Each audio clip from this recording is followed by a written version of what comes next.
शेकडो पुस्तकामध्ये कुठेतरी एखादं उदाहरण सापडतंय. तो काय म्हणतो, हजारो वर्षाच्या जगाच्या इतिहासामध्ये जेवढी जेवढी माणसं जन्माला आली आणि जेवढी जेवढी माणसं जन्माला येऊन मरून गेली, त्या हजारो वर्षाच्या भारताच्या आणि जगाच्या इतिहासामध्ये सगळ्यात ज्ञानी आणि सगळ्यात जास्त शिकलेला माणूस जर कोण होता तर डॉक्टर बाबासाहेब आंबेडकर होता. किती डिग्री घेतल्या बघा, सगळीकडे पुस्तकात उपलब्ध आहे. तुम्हाला एक सांगू का, एकदा डॉक्टर बाबासाहेब आंबेडकर शाळेमध्ये गेले, अनेक ठिकाणी विद्यार्थ्यांसमोर बोलत होते, देशभर कार्यक्रम करत होते. शाळेमध्ये कार्यक्रम करत असताना खास विद्यार्थ्यांसाठी, वैष्णवी संध्या तुमच्यासाठी सगळ्यासाठी, जीवनामध्ये बाळा कधीच हार मानायचे नाही, कधीच भ्यायचे नाही, कधीच हिंमत हारायचं नाही. पडल्याशिवाय उठता येत नाही. पडत उठत धडपड करतच माणसाच्या जीवनाची जडणघडण होत असते. म्हणून दोन वाक्य चुकले म्हणून रडायचं नाही, डोळ्यात अश्रू आणायचं नाही, पुन्हा हिमतीनं उभं टाकायचं, पुन्हा बोलण्याचा प्रयत्न करायचा. आपल्याला छानपैकी सगळ्या गोष्टी जमू शकतात. एकदा काय झालं, डॉक्टर बाबासाहेब आंबेडकरांनी गोष्ट सांगितली, ही सगळ्यासाठी खूप महत्वाची आहे. कोणती गोष्ट सांगितली? एकदा काय झालं, एक बकरी मेली आणि स्वर्गात गेली. स्वर्गात गेल्यानंतर त्या बकरीनं ब्रह्मदेवाला विचारलं. बालाजी चव्हाण सर आजच्या कार्यक्रमाच्या अध्यक्ष आहेत, गावचे पोलीस पाटील आहेत, आपल्या सगळ्याला माहिती असणं खूप गरजेचं आहे. ती बकरी ब्रह्मदेवाला काय विचारते की, हे ब्रह्मदेवा, या जगामध्ये दुबळ्या कमजोर जीवांनाच का बळी दिले जातो, वाघाचा बळी का दिला जात नाही, सिंहाचा बळी का दिला जात नाही, बकरीचाच का बळी दिला जातो, कोंबड्याचाच का बळी दिला जातो? ब्रह्मदेव म्हणाला, हे बकरी, तुला हे माहित नाही, वाघाचा बळी देण्याचा प्रयत्न केला गेला तर वाघ हल्ला करतो, प्रतिहल्ला करतो. सिंहाचा बळी देण्याचा प्रयत्न केला गेला तर सिंह हल्ला करतो, प्रतिकार करतो, समोरच्याला नेस्तनाबूत करतो. बकरी प्रतिकार करत नाही, कोंबडा प्रतिकार करत नाही. आणि म्हणून एक गोष्ट लक्षात ठेव, की या जगामध्ये दीन दुबळे हीन दीन जे लोक असतात, दुबळे लोक जे असतात, त्यांचाच बळी दिला जात असतो. म्हणून हे बकरी, तू पराक्रमी हो, तू प्रतिकार कर. आम्ही तुम्ही अन्यायाचा प्रतिकार करणारे झाले पाहिजे. डॉक्टर बाबासाहेब आंबेडकर म्हणतात की अन्याय करणाऱ्या माणसापेक्षा अन्याय सहन करणारा माणूस जास्त गुन्हेगार आहे. आणि म्हणून डॉक्टर बाबासाहेब आंबेडकरच्या जयंतीच्या निमित्तानं आम्हाला तुम्हाला काय शिकायचं आहे? आपल्या जीवनामध्ये आपण स्वाभिमानाने जीवन जगायचं, आपली भाकर आपण स्वाभिमानाने कमवायची, आपलं काम आपण स्वाभिमानाने करायचं, आपण कधीही कुणाची लाचारी करायची नाही. त्याच्यासाठी सगळ्यात महत्वाचं आहे आपल्या आयुष्यामध्ये आपल्या स्वतःच्या जीवनाचा जर विकास करून घ्यायचा असेल तर डॉक्टर बाबासाहेब आंबेडकरांनी सगळ्यात महत्वाची गोष्ट सांगितलेली आहे, शिक्षण घ्या. धैर्य सर, तुम्ही प्राध्यापक आहेत, मी तुम्हाला बघितलंय, तुमचा संघर्ष, तुमचं दुःख, तुमचे प्रॉब्लेम, तुमची जडणघडण, तुमची धडपड मी बघितले. आजही 1000-2000 तुम्ही काम करतायत. ही शोकांतिक आहे. ज्याची योग्यता नाही ते मोठ्या मोठ्या पदावरती आज 2-3 लाख रुपये उचलत आहेत. ज्याची योग्यता पात्रता आहे त्याला संस्थेमध्ये जागा मिळत नाही. आणि म्हणून आपण असा संघर्ष करायचा, आपण असं ज्ञान मिळवायचं, आपण अशी उंची गाठायची की आपल्या अवतीभोवती सुद्धा कोणी थांबू शकणार नाही. अशा प्रकारची प्रतिभा आणि ज्ञान आपण आपल्या जीवनामध्ये मिळवलं पाहिजे. आणि म्हणून मी तुम्हाला सांगितलं की आपल्या जीवनामध्ये आपण शिक्षण घेतलं पाहिजे. तर संधी आहे, कुठं संधी? हात वरी कर, चुकीचं जाईनच ना. ऐकू येतं? इथं वैष्णवी आहे, तुमचे जे छोटे छोटे मुलं आहेत ना, लेकरं बाळ आहेत ना, माय मौल्यांना 2-3 गोष्टी महत्वाच्या. डॉक्टर बाबासाहेब एका भाषणामध्ये असं म्हणाले की एखादी ब्राह्मण स्त्री जेव्हा गर्भवती असते तेव्हा तिला कुठले डोळे लागतात? डॉक्टर बाबासाहेब आंबेडकर सांगतात की तिला डोळे लागतात की कुठल्या जजची खुर्ची खाली होणार आहे, कुठला अधिकारी कधी रिटायर होणार आहे, मोठ्यातलं मोठं पद माझ्या मुलांना कसं मिळू शकेल, याचे डोहाळे, याचे स्वप्न त्या ब्राह्मण स्त्रीला पडतात. डॉक्टर बाबासाहेब पुढे सांगतात, आमच्या समाजातल्या स्त्रीला कुठले स्वप्न पडतात? कुठेतरी ग्रामपंचायतचा झाडू मारायचं काय मिळालं तरी सार्थक झालं, कुठेतरी नगर परिषदेमध्ये कुठेतरी कोपऱ्यात गटारगंगा साफ करायची नोकरी मिळाली तरी खूप झालं. स्वप्न बघण्याचा हा मोठा फरक असल्यामुळे डॉक्टर बाबासाहेब आंबेडकर सांगतात की तुम्ही ब्राह्मणांच्या स्त्रीसारखे मोठ्यातली मोठे स्वप्न बघा. धैर्य सर, तुम्ही स्पर्धा परीक्षा दिल्या असतात, तुम्ही IAS अधिकारीच्या जागेवर गेला असतात, MPSC परीक्षा दिल्या असतात तर तुम्ही शिक्षण अधिकारी झाला असतात. इथं चुकलं आमच्या तुमच्या समाजाचं. आणि म्हणून या पिढीला आपण हे शिकवलं पाहिजे की तुम्ही स्पर्धा परीक्षा द्या, स्पर्धा परीक्षेमध्ये एकही रुपये देण्याची गरज नाही, डोनेशन देण्याची गरज नाही. 40-40 लाख, 50-50 लाख, 70-70 लाख रुपये डोनेशन देऊन नोकऱ्या करणाऱ्या पिढ्या आणि माणसं या समाजामध्ये घडत असताना डॉक्टर बाबासाहेब आंबेडकरला समोर ठेवा. जगाला सगळ्या डिग्र्या घेतल्या, कुठं कुठं शिकले? अमेरिकेमध्ये शिकले, कोलंबिया विश्वविद्यापीठामध्ये शिकले, इंग्लंडमध्ये शिकले, जर्मनीमध्ये शिकले, कॅनडामध्ये शिकले, जगातल्या अनेक विद्यापीठामध्ये शिकले. बाबांनो, माय मौल्यानो, बंधूंनो, एक वेळ अशी होती, शाळेच्या वर्गाच्या बाहेर जिथं जोडे पडले, जिथं चपला पडले, तिथं बसून या मुलाला शिकावं लागायचं. अस्पर्श आहे, महार आहे, मांग आहे, टाकून दिलेला आहे. अरे पण ही व्यवस्था कोणी निर्माण केली? या देशातल्या मनुस्मृतीने ही व्यवस्था निर्माण केली, इथली विषमता निर्माण केली. आणि म्हणून प्रत्येकाने मनुस्मृती ग्रंथ वाचला पाहिजे. का वाचला पाहिजे? कारण आपल्या विषमतेची मुळं कुठं आहेत, अन्याय अत्याचाराची मुळं कुठं आहेत, आपल्या दुःखाची मुळं कुठं आहेत, हे आपल्याला समजून घ्यावं लागतं. आणि म्हणून वर्गाच्या बाहेर चपलेजवळ, बुटाजवळ बसून शिकलेला मुलगा गुरुजी छडीने पिकून मारत असताना सुद्धा छडी लागू नये, नाहीतर आपला जात बाटेल, आपला धर्म बाटेल म्हणून छडी पिकून मारायची. असा एक मुलगा शिकला, मोठा झाला आणि या देशातल्या भारत सरकारला त्याच्या नावानं विद्यार्थी दिन या देशामध्ये साजरा करावा लागला. डॉक्टर बाबासाहेब आंबेडकरांच्या नावानं या देशामध्ये विद्यार्थी दिन साजरा केला जातो. ती तारीख कोणती आहे बघा पुस्तकामध्ये, इकडे तिकडे. 7 नोव्हेंबर हा दिवस देशामध्ये विद्यार्थी दिन म्हणून साजरा केला जातो. एक गरीब घरचा मुलगा, ज्याला शिक्षणासाठी प्रचंड मोठे कष्ट करावे लागले, दुःख झेलावे लागले, संघर्ष करावा लागला, टाकून दिलेल्या, समोर ठेवलेल्या चपला बुटापाशी बसून शिकावं लागलं. एक प्रसंग आहे आबासाहेब, एक प्रसंग आहे.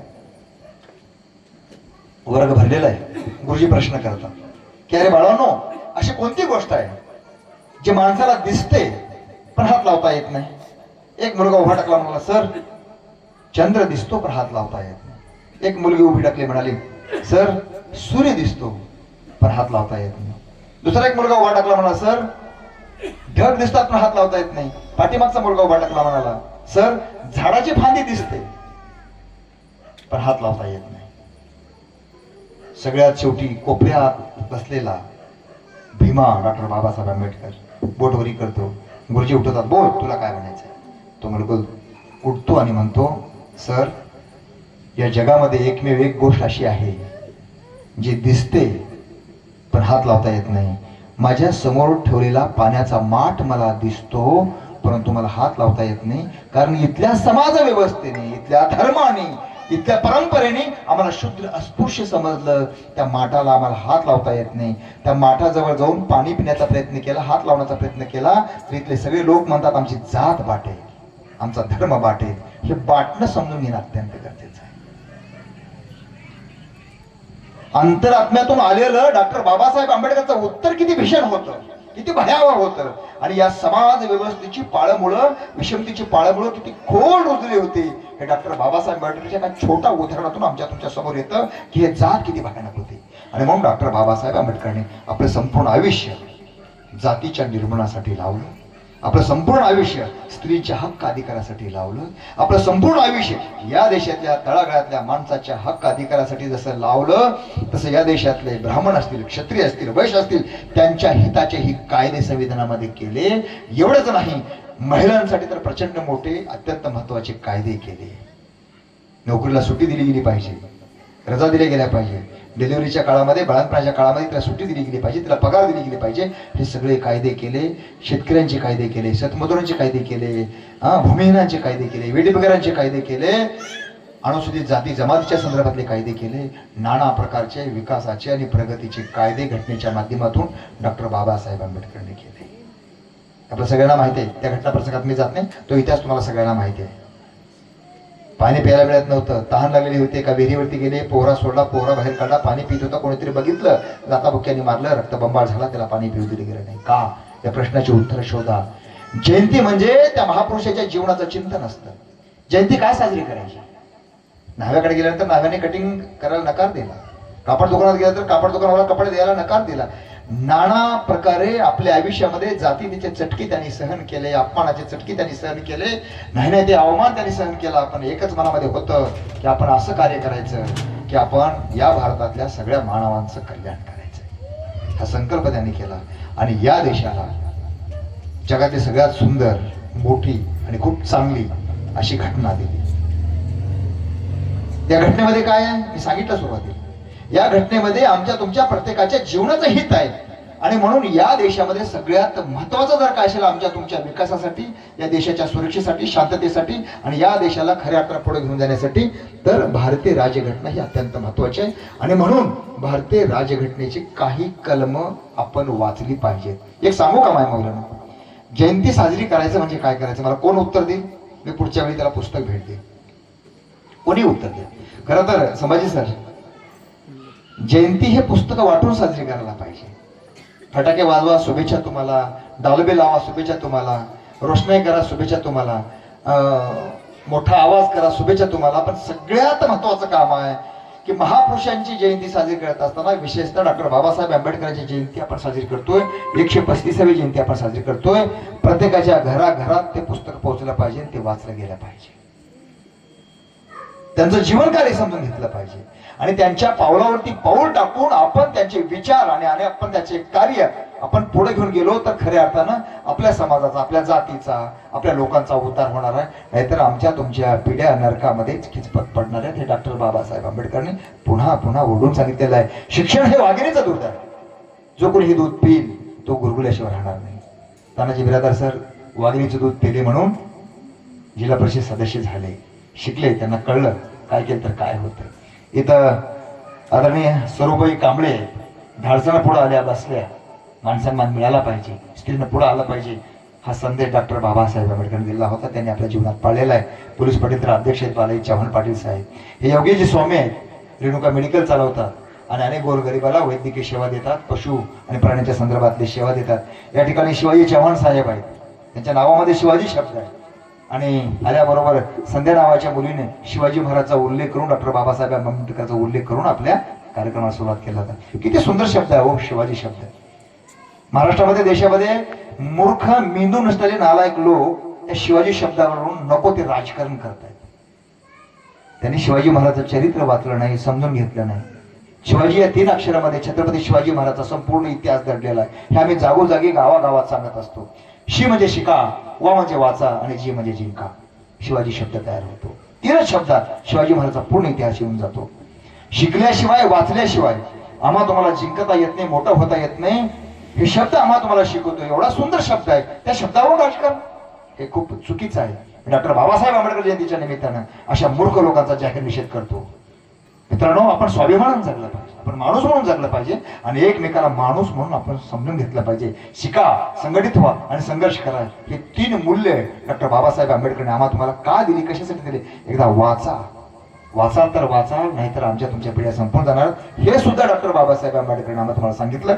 आणि म्हणून पुढच्या वेळची भीम जयंती साजरी करत असताना प्रत्येकाच्या हातामध्ये मला पुस्तक दिसलं पाहिजे, अन्यथा मला जयंतीला बोलवू नका. आचरणाशिवाय, विचाराशिवाय कुठल्याही महापुरुषाची जयंती खऱ्या अर्थाने संपन्न होत नसते. या ठिकाणच्या ज्या माय मावले त्यांनी जे जुनं जग बघितलेलं आहे, जी गुलामगिरी बघितलेली आहे, जी अस्पृश्यता बघितली आहे, ते भयानक आहे. पाणी प्यायचं असेल तर मालकाच्या वाड्यावर, शेतामध्ये त्याच्या दारासमोर हात पुढं करावा लागायचं, वरून पाणी वाढलं जायचं. का आणि कशासाठी? याचे उत्तर कधी आमच्या पिढीने शोधले नाही. भाकर द्यायची असेल तर हात लागेल, जात वाटेल म्हणून वरून भाकर दिली जायची. माझ्याकडे आमचा एक मित्र आहे दत्ता लंगडे म्हणून, मी त्याला माझ्यासोबत घरी जेवायला घेत होतो. त्या काळामध्ये तो शिकायला होता. माझी आई मला भांडली, माझे वडील मला भांडले. मला कळत नव्हतं ही जात काय आहे, पण शिकल्यामुळे कळालं ही जात काय आहे. आणि म्हणून आम्ही आमच्या आयुष्यामध्ये जातपात मानत नाही. खूप छान केला तुम्ही की अनेक महापुरुषांचे इथं फोटो ठेवले, त्यांचं आचरण झालं पाहिजे, त्यांचा विचार आमच्या तुमच्या आयुष्यामध्ये आला पाहिजे. एकदा काय झालं, गुरुजी शिकवत होते, गणित शिकवता शिकवता सगळी मुलं तल्लीन होऊन शिकत होती. गुरुजीने प्रश्न केला, हे गणित कोण सोडून दाखवतं? वर्गातल्या कुणालाच गणित येत नव्हतं. शेवटी कोपऱ्यात बसलेला, जोड्याजवळ, चपलाजवळ कोपऱ्यात बसलेला, सगळ्यात शेवटी सोबत येताना गोनपाट घेऊन यायचं, जाताना घेऊन जायचं, त्याला सुद्धा स्पर्श केला तर आपली जात बाटेल म्हणून गुरुजींनी सांगितलं होतं की तुझं गोनपाट सोबत घेऊन येत जा आणि गोनपाट सोबत घेऊन जायचा. अशा हालाकीच्या परिस्थितीमध्ये शिक्षण घ्यावं लागलं. तो मुलगा उभा टाकला, सर मी सोडवतो गणित. मुलगा पुढे यायला लागला. गुरुजी खडू घेतला, त्याच्या हाताला देण्याचा प्रयत्न केला. सगळे मुलं उभा टाकले, म्हटले गुरुजी गुरुजी गुरुजी मला तिकडे जाऊ देऊ नका. कारण तो हातामध्ये खडू घेईल, बोर्डाकडे जाईल, गणित सोडवण्याचा प्रयत्न करेल, तेव्हा त्या बोर्डाच्या पाठीमागे, त्या फळ्याच्या पाठीमागे आमचे जेवणाचे डब्बे ठेवलेले आहेत, ते डब्बे बाटतील, मग आम्ही कसं जेवायचं. प्रत्येक जीवनामधल्या प्रसंगामध्ये काम करत असताना, उभं टाकत असताना, शिक्षण घेत असताना, एक क्षण जगत असताना कोणता प्रश्न होता? हलक्या जातीचा आहे, शूद्र आहे, महार आहे, त्याचा स्पर्श आपल्याला चालत नाही. स्पर्शानं काय होतं? जात वाढते, धर्म वाढतो, विटाळ होतो. अशा मूर्ख कल्पना आणि संकल्पना, अशा प्रकारच्या विचारधारा त्या काळामध्ये होता. अशा काळामध्ये डॉक्टर बाबासाहेब आंबेडकर सगळे करत होते. मला एक सांगा, ह्या दोघी सोडून डॉक्टर बाबासाहेब आंबेडकरांच्या वडिलांचं नाव काय होतं? इकडली मंडळी जरा बघू डॉक्टर बाबासाहेब आंबेडकर घरापर्यंत पोहोचलेत की नाही. डॉक्टर बाबासाहेब आंबेडकरांच्या वडिलांचं नाव काय होतं?